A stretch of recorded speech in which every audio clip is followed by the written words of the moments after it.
Water, কবি জুবিন গাৰ্গ।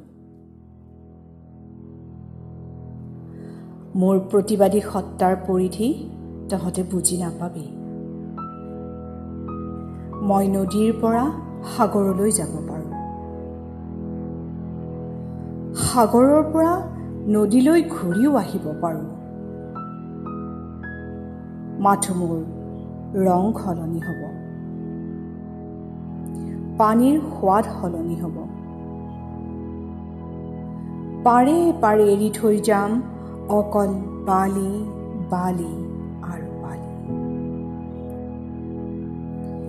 বালি বৰ হিংস্ৰ, ঠাণ্ডাত শুকুৱাই নিব তোৰ তেজ, গৰমত উখহাই দিব তোৰ দুভৰি। খোজকাঢ়িব পাৰ যদি আহিবি, মই চুমা খাম তোৰ ৰক্তাক্ত দুভৰিত। Be water, be shapeless.